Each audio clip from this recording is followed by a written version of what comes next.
They said my husband drowned in the river, but at his memorial, someone sent me a message: "Don't trust your sons." That single line tore my family and my sanity apart. I was 67 the day my phone lit up at my husband's memorial. We were in the VFW Hall on Exchange Street in Astoria, a place Walt had fixed up the summer before by replacing the warped boards on the ramp and tightening the handrail so the veterans didn't have to wobble like sailors on a storm deck. Outside, the Columbia River pushed fog upriver in silver sheets. Inside, there were daisies in mason jars and a coffee urn that hissed and popped because Tom from Post 178 always forgot to flip the switch all the way to hold. They wouldn't let me see the body. Conditions, the funeral director said with a practiced tilt of the head that meant I shouldn't ask questions he didn't want to answer. The ferry where Walt worked part-time as a mechanic had radioed in on a fog-thick morning to say a man had fallen. The current could carry you miles in minutes if it wanted, and the river wanted what it wanted. So they found a man in a blue jacket down by Steamboat Slough and called him my husband. I didn't fight the closed urn. Grief makes even stubborn women strangely polite. I stood with a paper cup of bad coffee and watched my stepchildren behave like stage managers. Ava had a clipboard and tidy hair that had cost someone time and money. Miles checked his watch every few minutes the way he did when he drove down from Tacoma, as if affection came with a start and stop time stamped on an invoice. "Mom," Ava said softly, "we can take care of the paperwork today. The cremation corrections, the death certificate, the transfer for the ferry house utilities. It's easier if we don't let things pile up." She touched my elbow. Her nails were pale pink and immaculate. I looked down at my own hands, 5 brown age spots and a crooked wedding band. Walt never let the jeweler resize because he said our marriage should always have room to swell a little in summer. The pastor began a psalm about waters and stillness. Walt liked things still only when he was asleep. He'd lie there with his mouth open and a faint whistle on the inhale, content as a Sunday afternoon line dancer. Before the pastor reached amen, my phone buzzed in my pocket. Habit had me check it because boats and bridges and kids in cars made a woman into a switchboard whether she wanted it or not. On my screen was a square gray airdrop box floating like a paper boat. Not Walt. Do not sign anything. No name, no number. Just the clean, flat certainty of those 4 words.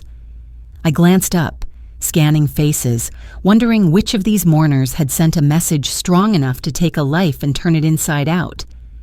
"Everything all right?" Miles murmured, as if even asking a mother if she was all right required stealth and patience. "I need a breath," I said. "That coffee is trying to be something it isn't." I stepped into the hallway where the VFW kept posters of the battleship Oregon and a corkboard with pushpins holding up community flyers for pancake breakfasts and a missing cat named Trout. The airdrop box hovered again. He's alive. He's here. They changed his name. I swallowed hard and looked through the small window in the double doors into the hall. Ava was trimming a frayed corner off a sympathy ribbon, like the tidy woman she always believed herself to be. When her father and I married 16 years earlier, she'd brought a bouquet of lilies to our backyard and told me, "No one will ever replace my mother," which I said was true and didn't try to soften, because some facts are furniture. You can hang laundry on them or crash into them, but they don't move because you want them to. A second ping. "Meet me outside the River Glen Care loading door. 11 tonight. Don't come in the lobby." The little gray box slid down and away like a fish. I put the phone back in my pocket and laid my palm on the paper urn because grief demanded a gesture, even if it was useless. A gesture tells your bones you tried. Then I straightened my shoulders and went back to the daisies and the bad coffee and my polite children. The funeral director with the 2 white shirt brought over the cremation corrections. "Just initials," he said.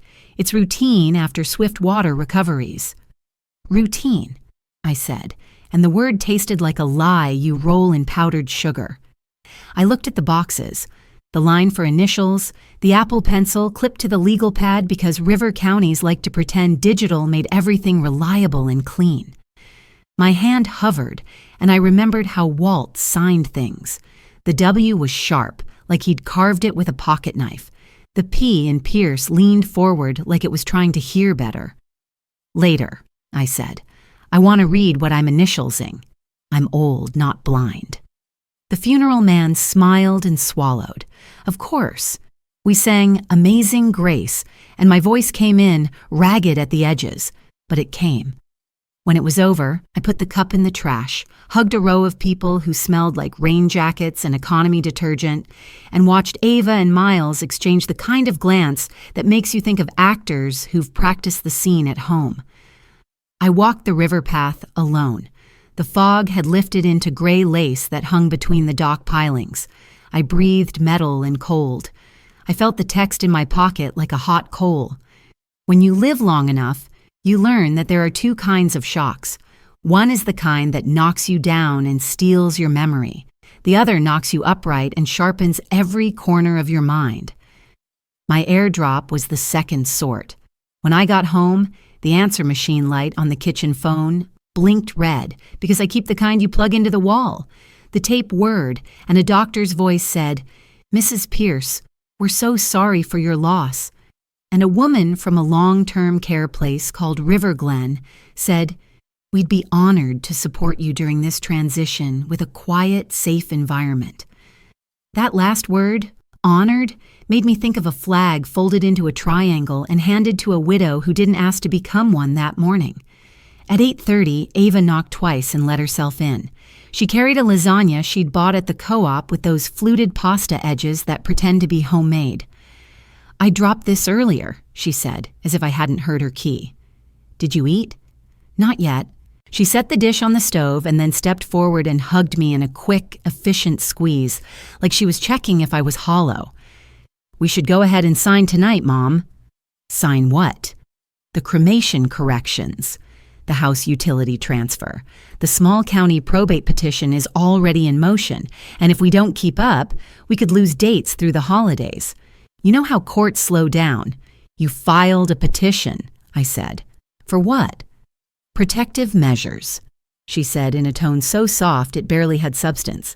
"Just temporary to make sure scammers can't trick you." It's so common now. We spoke to an attorney who specializes in elder law, and he can get a hearing by Friday morning if we're proactive. It keeps things smooth. "I cleaned ferry floors for 8 winters," I said. "There isn't much you can throw at me that I haven't rinsed off a mop head. I'll be fine." "Of course," she said, which means you're not listening, and then she tried to smile and failed. "I'm scared too." We ate the lasagna. It tasted like a kind deed, and a cash register crossed paths.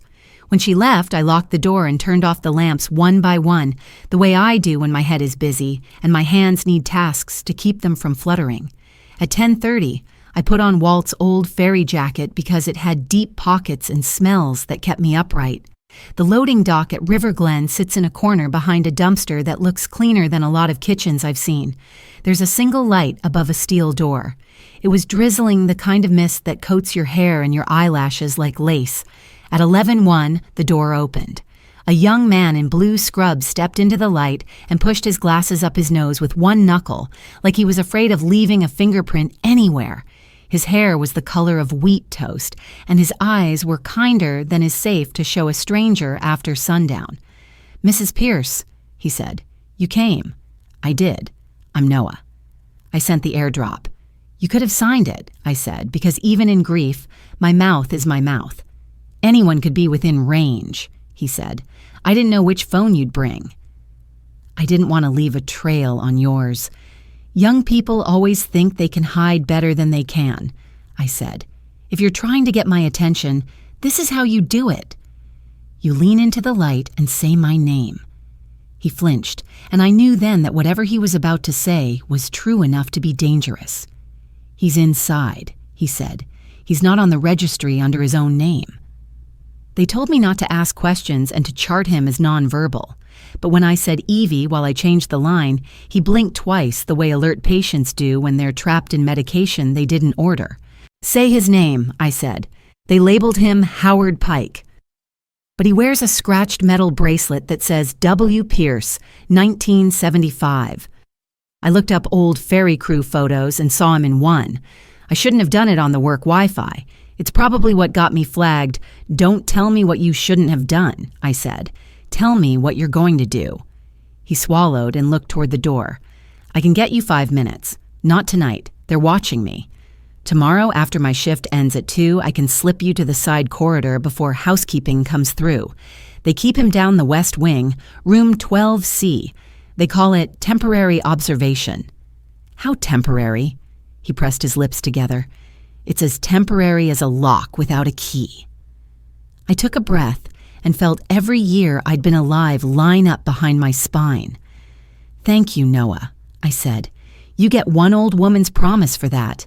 I keep mine. It rained properly then, as if the sky had been holding itself in so as not to interrupt and finally couldn't help it. He went back inside with a quick nod. I walked home along the river where the ropes slap against metal in a rhythm your heart adopts if you let it.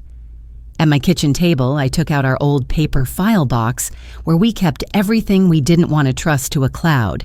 House deed, ferry shift slips, Walt's laughable dental policy that covered cleanings the way an umbrella covers a sideways gale. I found our power of attorney form from 2 years ago, both names, both signatures. The one the funeral man had slid at me today looked similar, but not the same. My P leans forward because I lean forward. The new P curled like it was embarrassed. The next morning, I went to the county building. County buildings all smell like pencil shavings and the kind of hand soap that claims to be citrus, but mostly reminds you of the dentists who made you hate citrus. A woman behind glass with a badge that said Rosalie Fitch looked up with a smile as practical as dish soap. How can I help? I need copies of any filings with my name on them since September, I said. Probate, guardianship, conservatorship, whatever other polite words the law uses for someone else taking your life out of your hands. Name? Evelyn Pierce, she typed. There's an emergency petition filed yesterday afternoon to appoint a temporary guardian. Hearing Friday at 10 on the second floor. Petitioner listed as Ava Jameson. My stepdaughter, I said. And the attorney? Grant Morley.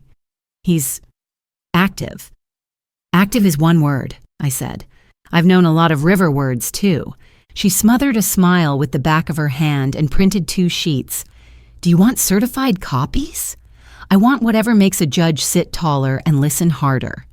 She leaned in closer, her voice dropping so that our words felt heavier for having fewer ears to carry them.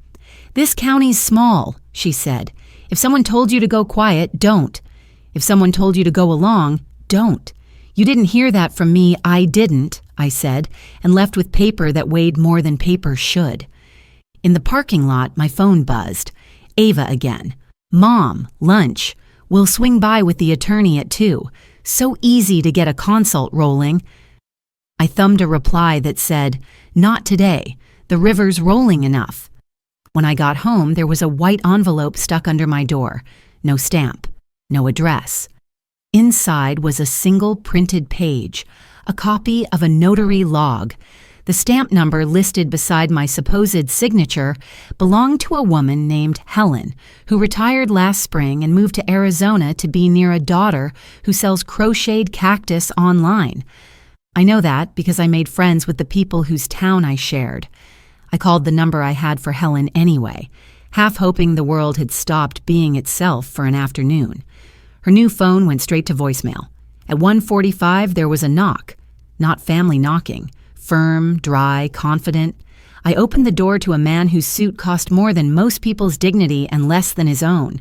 Grant Morley. He had the kind of smile you can set a mason level against and not find a slant, which made me trust it less. Ava said 2, I said. You're early. I believe in momentum, he said, stepping forward without being invited, because some men are raised by wolves and some simply act like they were. Let's talk about keeping you safe. From what? From grief, mostly, he said smoothly. Grief and complexity. We put simple frameworks in place so you don't have to be ambushed by paperwork while you're healing. You designate a helper to sign for you, to make practical decisions. It's temporary and light. I did designate one, I said. 2 years back, the one with my husband's name on it. Yes, he said, and his smile stayed even. This would supersede that. My husband is standing between you and that supersede, I said, even if all you see is a river and an urn. He set a slim folder on my table. You can read this, he said. It's all standard. There's nothing to fear in it. Nothing to fear is what people say when they want you to hand over your flashlight and walk deeper into a cave. Ava arrived then with a bag of bakery pastries she never touched and that I never trusted. Miles came in behind her with a professional nod, the kind that implies kindness as a tax write-off. We're all on the same team, Ava said softly. She reached out and touched the folder with fingertips like a pianist about to play the song she's rehearsed in secret. We want to keep you from being scammed. It happens all the time. I agree, I said.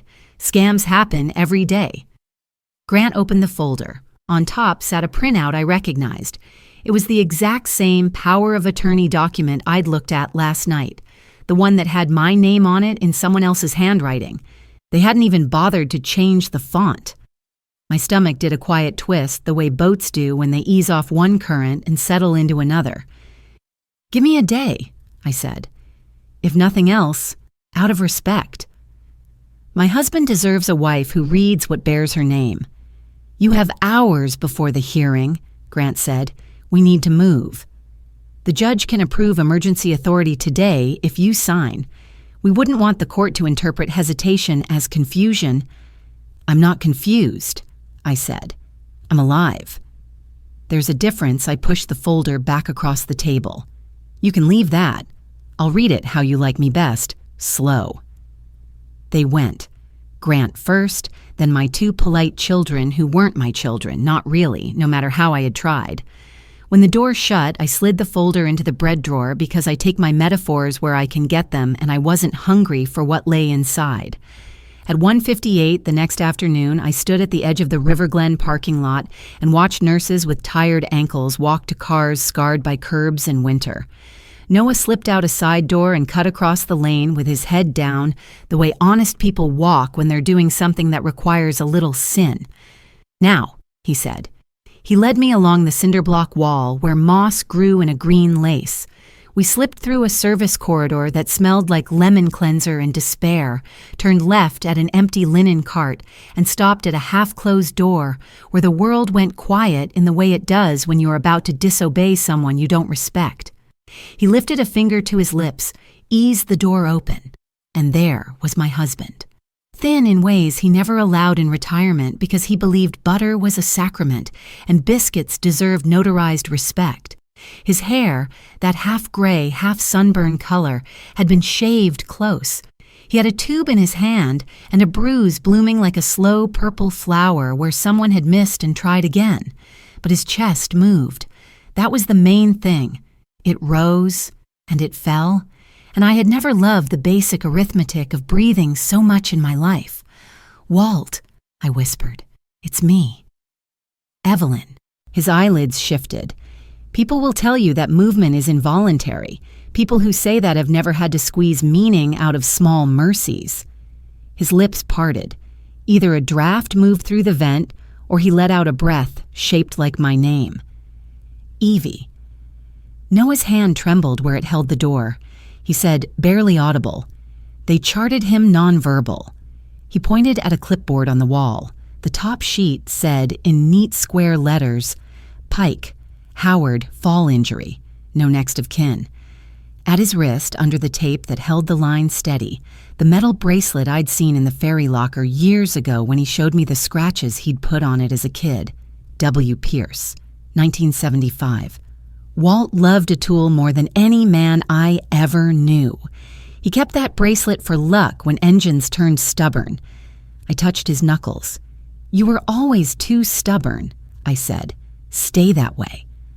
A footstep sounded at the far end of the corridor.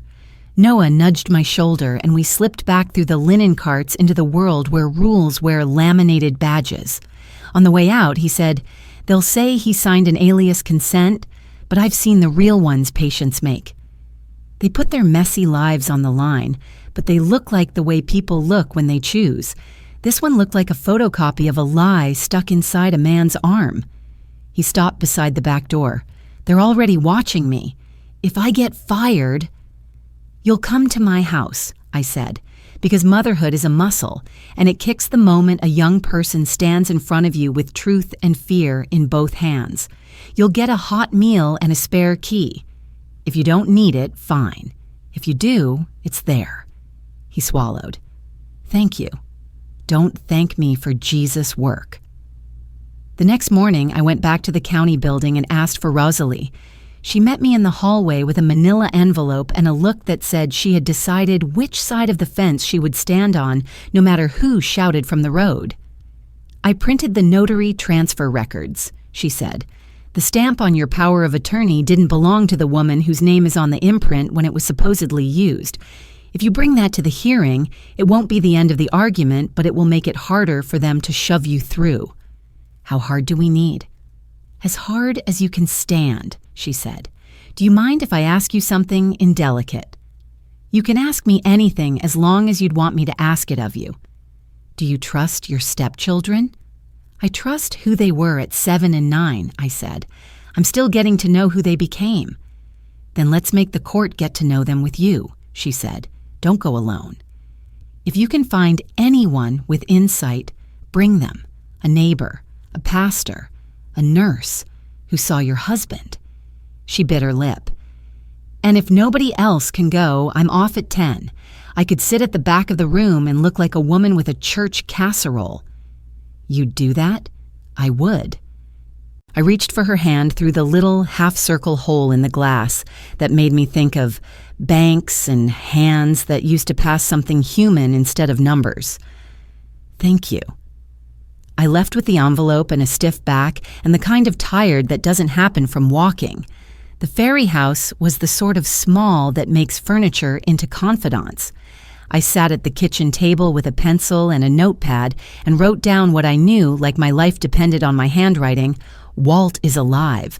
River Glen has him under an alias. Someone changed the paperwork. Ava filed for guardianship. A man who likes his suits too much wants me to believe this means safety. Around 6, there was a careful knock. 2 light taps, 1 pause, a third that sounded like apologies bundled into a rhythm. When I opened the door, Noah stood there in his civvies, a hoodie that had lint on it the way laundry that matters always does, and a plastic bag in his hand. "I don't want to get you in trouble," he said. "Too late," I said. "Either for you or for them. I guess we'll find out." "Come in." He set a phone on the table. "My personal," he said. "I shot a short clip. If anyone asks, I'll say I filmed my feet. If they fire me, I'll say they'll be lucky if they don't make the news." He pressed play. It was 12 seconds. Walt's wrist. The bracelet. His mouth forming the familiar shape of my name without the muscle to lift it into air. Then a hand, not Noah's, tilted his chin for a flashlight. The voice attached to that hand said, "Scribe says nonverbal. Don't get cute." The clip ended. "They'll say it's not admissible," I said. "Maybe. But it's real. Real is my favorite kind of evidence," I said, "even when it doesn't get the grade. Sit down.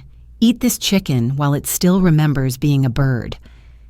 We ate with our heads bowed because some meals are prayers without words.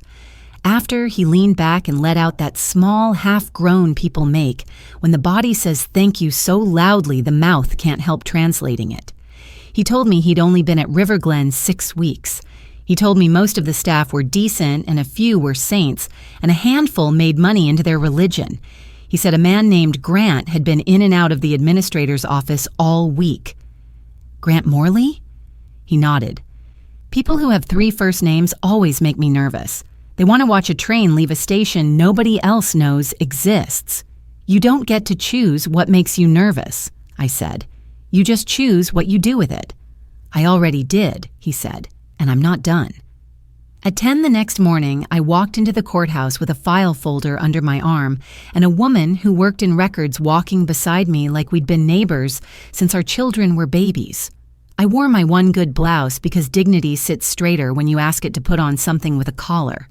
Ava and Miles waited at the end of the hall with Grant, who gave me the kind of quick, upward nod you give a person who should have already surrendered. "Mrs. Pierce," he said, "we have a lot to cover today. We appreciate your cooperation. You're going to have to settle for attendance," I said. In the hearing room, the judge looked exhausted in the way men do when they've made deals they regret and now have to live with them. He shuffled papers. Grant stood and used words like best interest and temporary relief and prevent exploitation. Ava dabbed her eyes with a tissue that didn't absorb a thing, and Miles stared at the table to make his eyelashes look longer. When it was my turn, I didn't make a speech. Speeches are for men with podiums and parking spaces with their names on little metal signs. I held up Rosalie's envelope and showed the judge the notary transfer record and the retired stamp's number. I told him simply that the document they said I signed in September had been manufactured by someone who couldn't even imitate my habit of leaning my pee forward like a woman with something to say. Then I said this: "I can't tell you everything that happened to my husband between the boat and today, but I can tell you that he didn't die. He is in a facility in this county under a name that doesn't belong to him. A nurse saw him and heard him mouth my name. If you give my children and this man authority over me now, you will hand them my voice while they're still using my husband's name like a coat they stole off a hook." Grant laughed softly, like a man who wanted to show the court how silly all this was so the court would feel silly too. "We will stipulate to grief," he said, "but not to delusions." I turned. "You can stipulate to whatever keeps you paid. I'm just telling you what's true." The judge rubbed his forehead with the webbing between his thumb and forefinger. "Do you have proof?" he said. "Not the kind you can stamp," I said. "The kind that breathes. But I have enough to ask you not to give away my keys while I'm still standing in my kitchen." He looked at the file. He cleared his throat. For a second, he met my eyes and looked like he wanted to be the kind of person who chose to be decent even on a Tuesday when paperwork piled up and dinner burned. Then he said, "This court will grant a temporary conservatorship limited to financial protection. Healthcare decisions will remain with Mrs. Pierce until the court hears more." It wasn't a win. It also wasn't a rout. It was the sort of decision that keeps a fight from turning into a funeral. When it was over, Grant leaned over and whispered, "You should have taken the quick route. Now the long one will simply cost you more." "Your billable hour isn't my moral compass," I said. Outside, Rosalie squeezed my elbow. "We bought time," she said. "Now we make sure time buys us back." That evening, I found the cigar tin I kept in the back of the pantry because Walt never threw anything away, but always made the important things look like trash. Inside the tin was his fairy log, pages soft as cloth from years of grease and winter. On the last page, he'd written 3 lines that looked like a boy remembering to put his name on the top of a test. "Rosalie can be trusted. If they rush me, stall. If I disappear, I didn't get lost." I put my face in my hands and let the sound I'd been holding in come out. Then I wiped my eyes and stood up. There's only so long you can cry over a man who left you a map. Noah didn't show up the next evening. I didn't panic. Panic is a hammer you use when a screwdriver would do. I went to the River Glen back door at 9, and at 9:10, the door opened and a woman I didn't know, short hair, wide mouth, tired knuckles, stepped out and lit a cigarette she didn't smoke. She cupped the flame with her hands as if she was sheltering something sacred rather than the very thing that chews on lungs. "You're the fairy lady," she said. "I am." "Noah's not on shift," she said, exhaling into the night in a sigh, not a habit. "He called out. Could be they suspended him. Could be he got smart. Is he safe?" "I don't know what keeps any of us safe," she said, "but I know the floors in this place are clean because I scrubbed them. I also know some hands in this place change names like they're putting a different hat on a man and then telling the mirror that's who he's always been. What do you want? I asked. Nothing but for you to know this, she said. If you walk in the front door, they will take your picture and say you consented to something someone else writes down. If you walk around the building twice and check the fourth window, you might see your husband's breath fog it if the room's cold enough. Then you'll have your proof. What do I call you? I asked. You can call me after I switch jobs, she said, flicking the cigarette into a puddle where it hissed out like a mouse. And if anyone asks, we talked about the weather. I walked around the building twice. The fourth window had a blind that didn't quite close at the bottom. The fog on the glass was like the earliest breath of a new morning. I wanted to write my name on it with my fingertip the way children do, but I didn't because I am still my mother's daughter, and she taught me that there are dignities private as prayer, and names are one of them. The next day, a man with a blocky haircut and a sheriff's badge knocked on my door. Mrs. Pierce, he said, we got a report of trespassing last night at River Glen.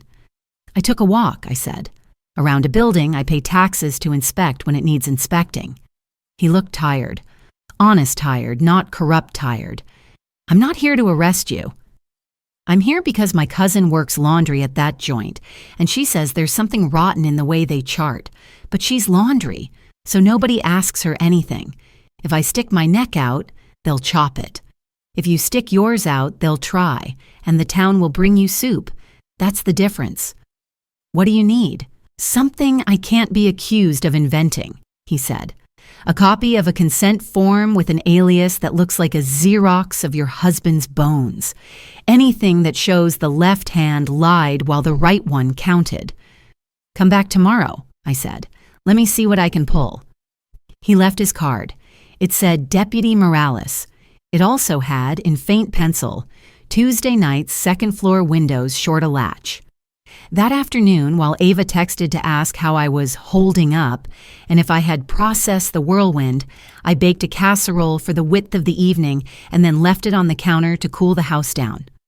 I pulled on black pants because sometimes you dress for the part of a woman who gets away with things. I put a screwdriver in my pocket because this is America and women fix what needs fixing.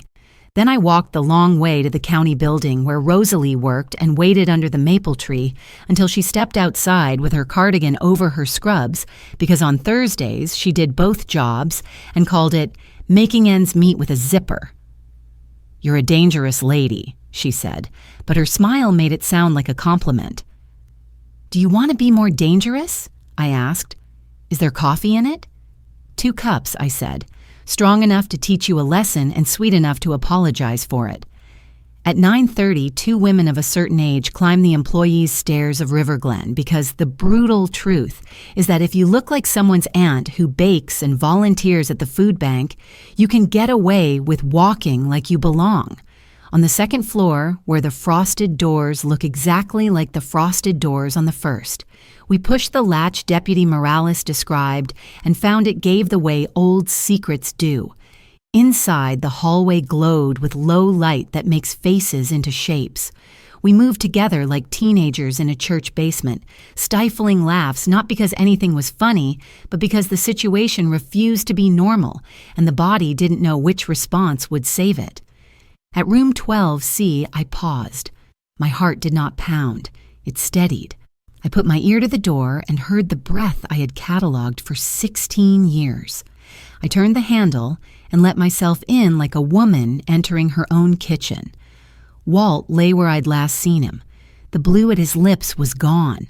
The bruise had faded to that yellow that looks like forgiveness, arriving late and still worth having. His eyes were open a sliver. Not many people would have noticed. I noticed because I have watched men sleep and pretend to sleep and wish they could and fail. I bent low.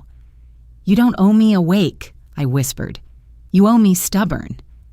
He didn't move. He didn't need to. My promise didn't depend on his performance. That's love's quiet vow. You get me either way. Rosalie slipped to the chart at the bedside. She lifted the top page and set 3 sheets aside to photograph against the wall. Her phone made that fake shutter sound she couldn't figure out how to turn off. We both flinched when it clicked. The note said, "Alias consent on file. Patient nonverbal, no next of kin." The signature was made by someone who believed an E should have a swan neck. We slid back into the hallway, closed the door behind us, and moved fast enough to look like employees without breaking into a run. On the stairs, we passed a man whose haircut had been measured with a ruler and who wore cologne that had never met a tree. He nodded. We avoided eye contact the way deer avoid gravel. At home, Rosalie uploaded the photos to a cloud that did not belong to this county. She texted me copies and said, "We're going to make old women trend." "We're going to make this county behave," I said. The next morning, Grant called and said in a voice slick as floor polish, "There's a restraining order request being drafted due to your inappropriate entry into a protected medical facility."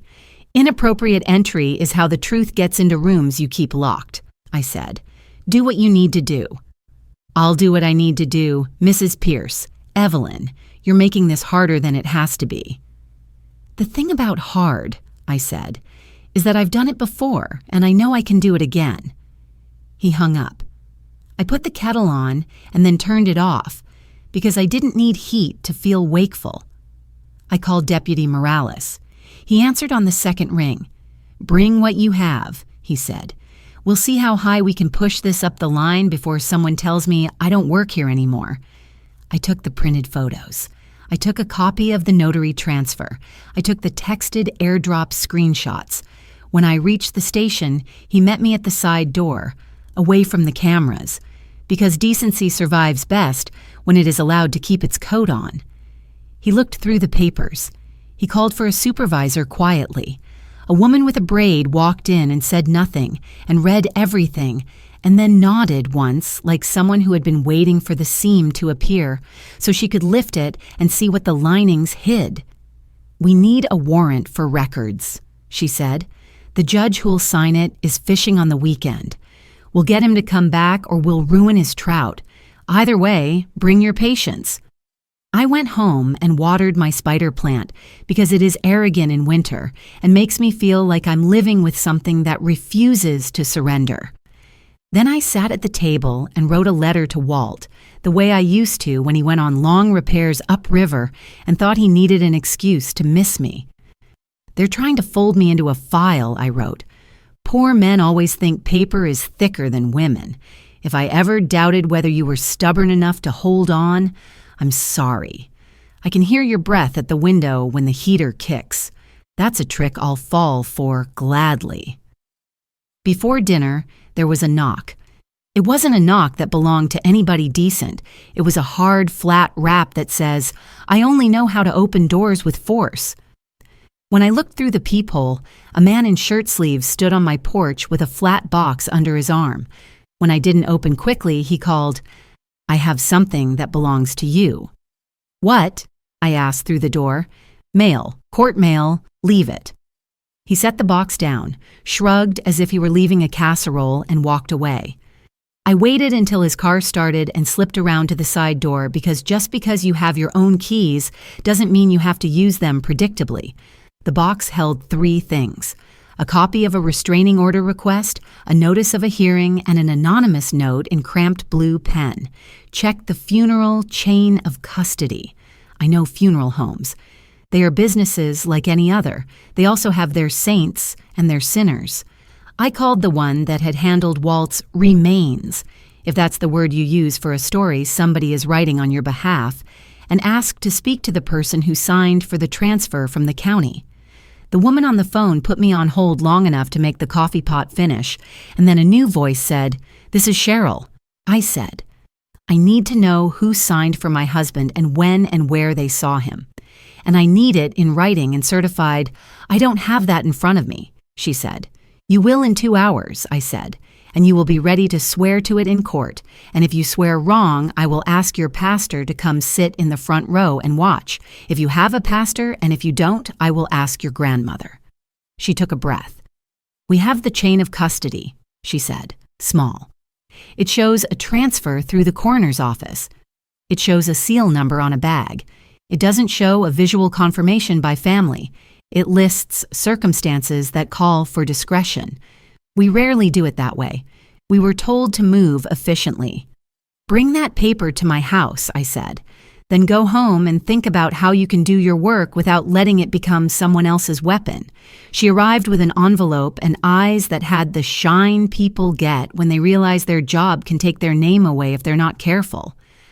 I thanked her and shut the door and sat at my table again and did what I always do when my head is a hive. I poured the papers out like seeds and made myself a garden of facts to weed and water. That night, Ava called. "We need to talk," she said softly.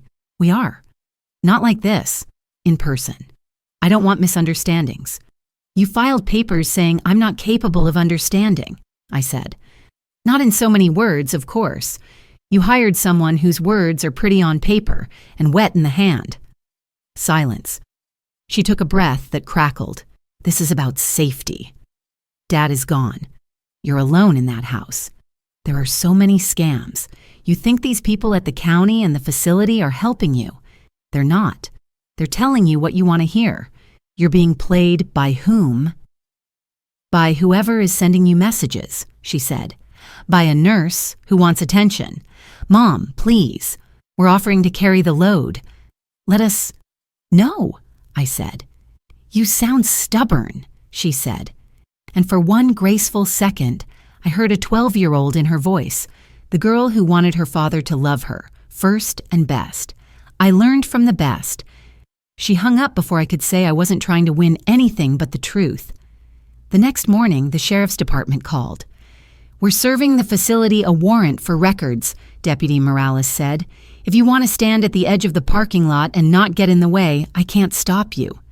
"I'll bring coffee," I said. It felt like one of those old TV shows where men in hats knock on metal doors with pieces of paper that mean something for once. The administrator pretended to take offense that anyone would believe they needed oversight, and the officers pretended not to know that the administrator was pretending. I stood near the dumpster with my thermos and watched Noah stand in the lobby in jeans, with his arms folded and a bruise yellowing on his cheek. An hour later, the sheriff's office rolled out 2 bank boxes of records and a computer tower heavy as a sin. The administrator stood with a tight smile and said, "We want to cooperate," which is what men say when they want you to believe there was a choice. That afternoon, the DA's office called. A woman with a voice like a Friday early evening said, "We have enough to open an investigation into identity manipulation and elder exploitation. Don't make a speech about justice on the courthouse steps yet, but you can stop thinking you're screaming into wind." "I appreciate wind," I said. "It blows fog off the river." She paused. "You're a piece of work, Mrs. Pierce." "I'm tired of being called a piece of anything," I said, and she laughed, and I liked her. The case did not turn clean overnight. I would like to tell you that a signature and a chain of custody and a handful of photographs can make a county kneel and apologize. What they can do is make a few decent people lean forward and a couple of indecent people back up. The next week was the kind of week that makes even the best coffee taste like water. Papers shuffled, voices raised and then lowered, doors opened a crack and then shut. I learned the names of people whose job descriptions I had never considered. Medical records custodian, facility ombudsman, forensic analyst for ink and toner. We are all linked to 1,000 people we never meet and hope never to need. The hearing arrived like a bus at a stop, on time but never when you want it. The courtroom was full enough to feel humid with breath and body heat. Rosalie sat behind me, a hand on my shoulder blade like a heater. Noah sat with his hands in his lap as if he had been told to make his good behavior visible. Ava wore gray. Miles wore a jaw you could hang a hose on. Grant wore a suit you could tell the time in from the shine. The judge came in and looked less tired. The DA sat at one table, Grant at another. The DA called a records custodian from River Glen who said, without drama, that a patient had been admitted as Howard Pike with no next of kin, and that the facility had received a letter regarding alias consent signed in ink that did not match the known signature of the patient by the facility's own checks. Then the DA called Noah. He walked up, put his hand on a Bible that had felt more used, and told the court what he'd seen. He did not elaborate. He did not pontificate. He said, "I said her name," and he blinked in a way that means something when you do this work. He played the 12-second clip. Walt's mouth made the shape of Evie again, and the whole room leaned forward as if their bodies were telling them what their minds were still deciding. Grant did what men like Grant do. He questioned the chain of custody of the video. He questioned the ethics of a nurse. He questioned the competence of a wife. He wished out loud that we could return to the orderly days when paperwork told us who we were. Then the DA set the chain of custody form from the funeral home on the projector. She asked the funeral director why a family visual wasn't obtained. He said the words he had been taught to say: conditions, safety, decency, discretion, administrative efficiency. She set the notary transfer record next to the power of attorney with the retired stamp and let the arithmetic of dates do the talking. When it was my turn, I didn't cry.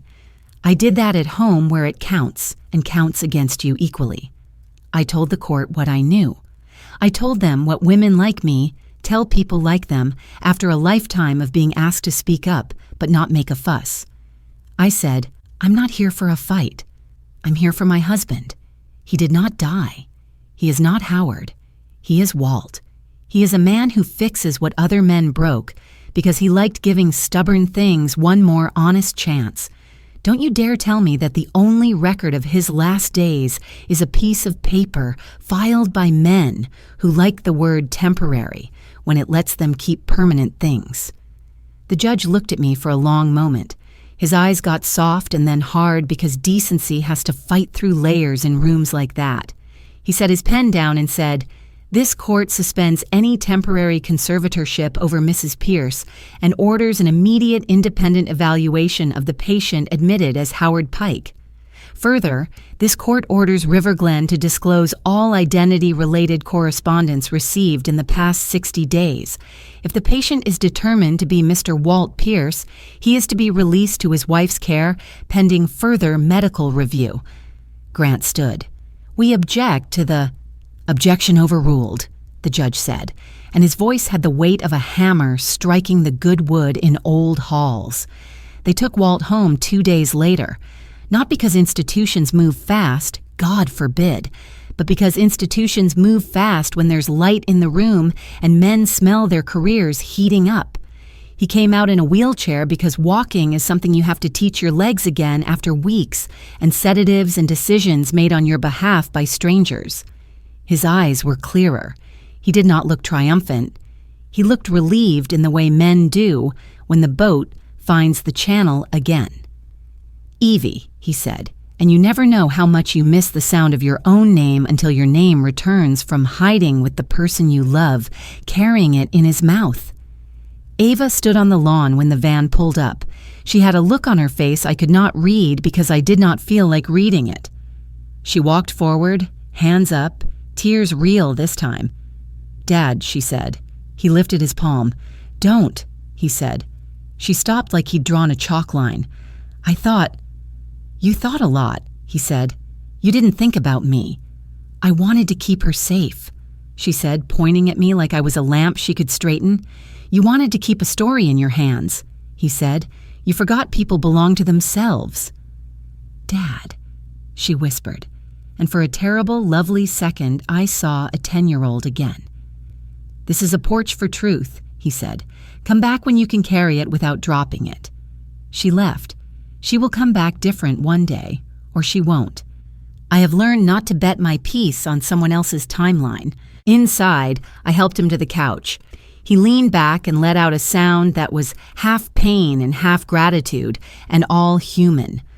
Noah came by after his shift with a paper sack of groceries he did not have to buy me and took the wheelchair's footrests off without breaking the pins. Rosalie sent a text that said, "You need soup," and then ignored my answer because women who help don't ask questions they've decided not to honor. Over the next weeks, the DA's office built a case. Not the kind with dramatic speeches and men slamming files on tables in slow motion. The kind with emails typed by people who didn't think anyone would ever read them with a different intention than the original, and notes in margins that said things like push through quickly and family prone to confusion narrative, and bank transfers from shell entities that turned out to be as transparent as pond water under the right sun. They called it identity tampering and elder exploitation. They called it fraud. I called it what I've always called it, sin, if you believe in that kind of word. Cowardice, if you don't. The facility's administrator retired. Grant took a vacation he didn't announce. A judge who had signed too many ex parte orders for temporary guardianship without asking enough questions decided to go fishing more. The paper in this town didn't print much because small towns protect their own. That was all right with me. I didn't need a headline. I needed my husband back and my name left intact where I put it, on my own signature line. Ava came back 3 months later with hair that had grown out and eyes that knew what they were seeing. Finally. She did not try to hug me at the door. She asked permission. I let her. She cried into my shoulder like a person who had rehearsed crying alone and decided she had staged enough bad plays. She said, "I was trying to keep you safe." And I said, "You scared me more than the current ever did." And we stood there on my porch with the chimes doing their best to make a melody out of the breeze. Walt got stronger in ways that mattered. He lost the 10 pounds grief steals and regained them with biscuits. He started sitting at the kitchen table with a screwdriver in his hand, fixing things that did not need fixing, because fixing is a way to say, your hands still know you belong here. He did not return to the ferry because some works you love get taken and do not get returned. He planted marigolds along the fence because he likes flowers that behave the way people should. Hardy, bright, willing to deter pests without becoming pests themselves. One Sunday in late spring after he came home, we stood on the deck with coffee and watched the river behave itself for once. The sky had the color of fresh laundry. He took my hand. "I thought I was drowning," he said. "Not the way the river drowns you." The other way. Paper. Decisions. People. "I know," I said. "You kept me." "We kept each other," I said. "And a handful of good people kept us all." He squeezed my hand. "I want to do something," he said, "for whoever has to walk the path after us." "We will," I said.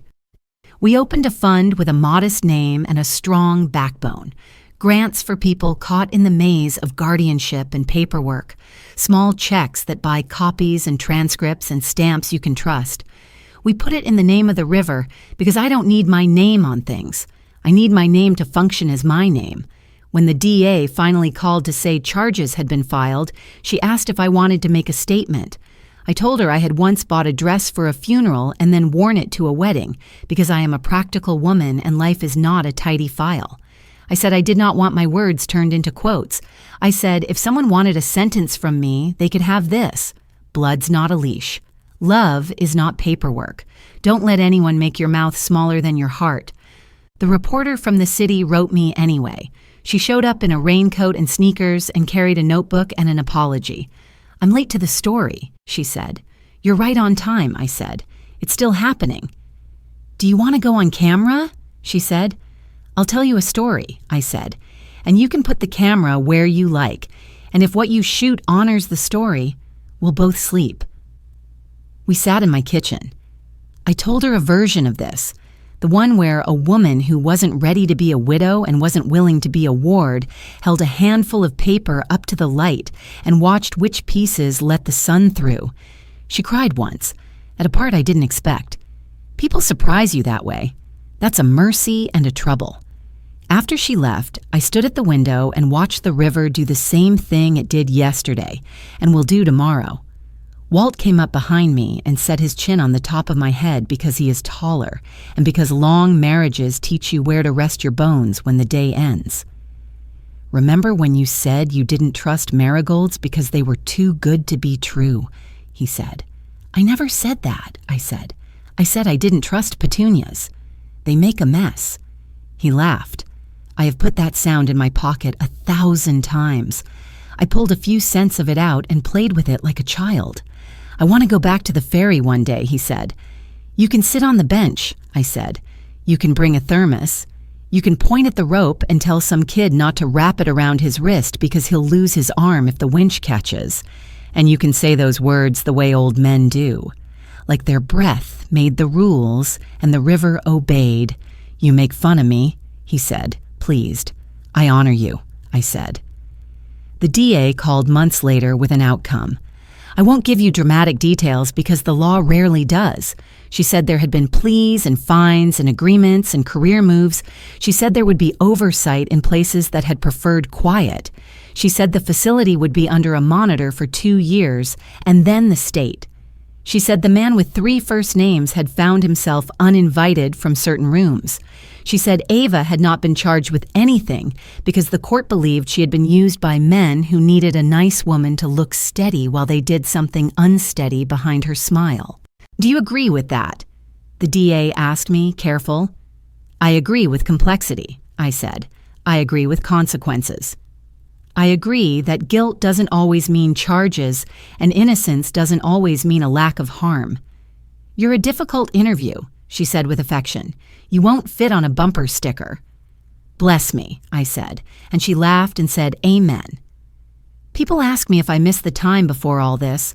I tell them I miss the kind of ignorance that feels like trust. I don't miss the cost. I don't miss how paper made me small. I don't miss watching polite people try to usher me into a room for my own safety when I was already home. They ask me if I forgive. I tell them forgiveness is a rope bridge. You don't cross it if the other side is on fire, and you don't cross it alone. You send water first. If the other side throws it back, you wait. If the other side drinks, you walk carefully and hold the rope with both hands and expect splinters. Last week, Ava brought over a photo of herself at 7 standing next to Walt with a wrench the size of her arm. He'd taken her to the ferry on a Saturday and let her hand him bolts he didn't need just to make her feel useful. He's been kinder than any father has to be. He is the sort of man who makes children believe the world could be the sort of world a good man recognizes. Ava said, I thought I was doing right. I thought paperwork kept us safe. So did I said, because compassion is true or it ruins you. Until it didn't. She nodded. I want to help with the fund. You can start, I said, by reading every line of every form you ever put in front of anyone else's mother. Start with that. She smiled the version of her smile that belongs to the girl I met 16 years ago and said, okay, that's a small word. It moves mountains if you let it. Today, Noah stops by some evenings with stories he shouldn't tell me about residents who wake and residents who don't. He quit River Glen and took a job across the river where the floors don't shine as much and the charts make more sense. He still walks like someone who expects a hand on the shoulder to tell him he did something wrong when the only thing he did was be decent. I tell him that feeling fades. It doesn't, but it learns how to share a room with your appetite. He asked me once if I ever felt afraid. I told him yes. Then I told him, fear isn't a stop sign. It's a speed bump. It tells you to slow down to see what you're about to hit. It doesn't tell you to turn around and go home.